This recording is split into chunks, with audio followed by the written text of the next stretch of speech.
Hi there, welcome to another episode of Good Sports. I'm Mike Lowe, and joining me today is Tom Chard, our Portland Press Herald high school football writer extraordinaire. Tommy, we get state championship games this weekend. Yep, final Saturday of the season. Last four games, and it's kind of strange to say last four games because forever it's been 3 games actually since 1987, but they went to the fourth class this year, and it kind of threw things up a little bit that we have a game that's being played on Friday night up at the University of Maine in Orono. So I'll be making that trip. I'm sure you're glad about that you don't have to worry about going up there.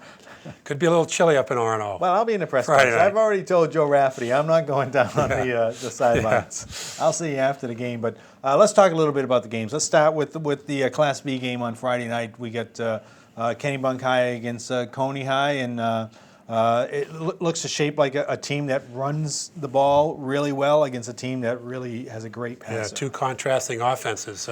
Coney with a prolific passer, and Ben Lucas, all-time leading passer in the state of Maine. They throw it at least 35 times, 40 times a game. He threw it 43 last week against Brunswick. And then you got a good running team in Kennebunk, the triple threat option. They don't run that, so it's a game of two different styles. Do you think there's in the cold weather that we're probably going to see there? Is there an advantage to either team in that situation? Well, the cold weather would favor the running team, but the fact they're playing on a carpet will help Coney's passing game, I think. Ball handling, and the ball won't be muddy, and the receivers can run their routes. So probably a little edge to Coney. It's going to be an interesting game, I think. Again, Ben Lucas, I've seen him twice this year, and the kid's got an incredible arm. He's just a prolific passer, and his receivers are really, really good, Tony. And with Kennebunk, I've seen them defensively; they just manhandle people. So it's going to be very interesting to see who comes out on top. Who's you picking that game? Kennebunk. Yeah, I think I'm going to go with the Rams too. But since they're both Rams, yeah, that's right. Battle of the Rams. I'm taking the Rams in this one. All right, let's go to Class A. Sorry, we get 11 o'clock Saturday morning, 11:06 to be exact. Yeah, let's not forget those 6 minutes that we need for TV. Bonne-Eagle against Cheverus, and a very interesting game, I think. Yeah, I think it's going to be. I think it's going to be a close game. Two talented teams. Although, if you look at the comparative scores, you would say maybe it's not so close. But you can't. I guess you really can't go by those. Cheverus is a team that does not hurt itself. They're very efficient. It's good on special teams. I think what impressed me about them, I saw them last week against Portland for the first time. What impressed me is they didn't panic when they were down 19-7. They knew they had a game plan that was going to work, and they stuck to it, and they obviously won the game to get it. And that comes from John Wolfgram's coaching, the discipline, playing with poise, not getting ahead of yourself, playing in the present. Those are all key factors that favor Cheverus. Not against the Bonne-Eagle, but in a game against Portland, who hasn't been there before. Right, and I do think Bonne-Eagle has some great skill players. You saw them last week. They really can move the ball. They have a great secondary, I think, which really attacks the ball. So it's going to be a very interesting game. I think I'm going with the Scots. You're going with the Scots. I'm going with the Scots. I got to stick with the Stags. You're going to stick with the Stags? Okay, so we'll disagree on that one.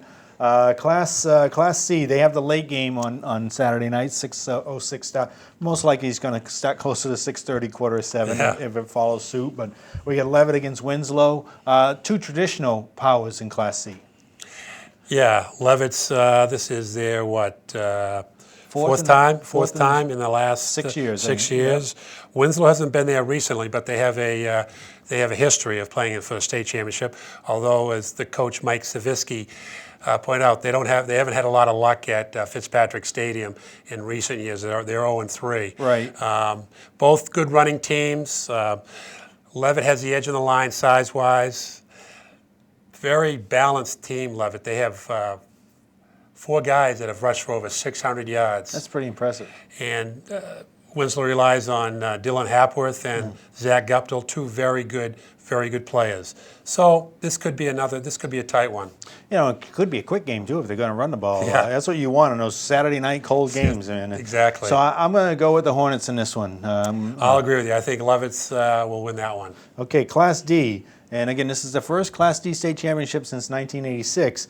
We get Oak Hill against Bucksport, and Oak Hill hasn't been there in 29 years, I think Since it is. '84, right? Yeah, so Oak Hill Bucksport, I mean, I don't know much about them, but obviously they're playing really well. Bucksport's undefeated. Oak Hill's got 2 losses, but they're obviously peaking right now. Yeah, there again, I don't know. I haven't seen these teams play, Right. so I don't know a heck of a lot about them.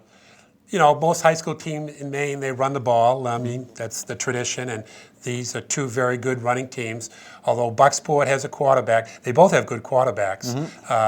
Bucksport quarterback's thrown for over 1,000 yards, and the Oak Hill quarterback, Parker Asline, is also a good quarterback. 2 good running backs for Oak Hill, so, you know. It'll be interesting. You know, I find these Class C games in the past where you don't know much about these teams, the stands are usually filled for these games because everybody comes.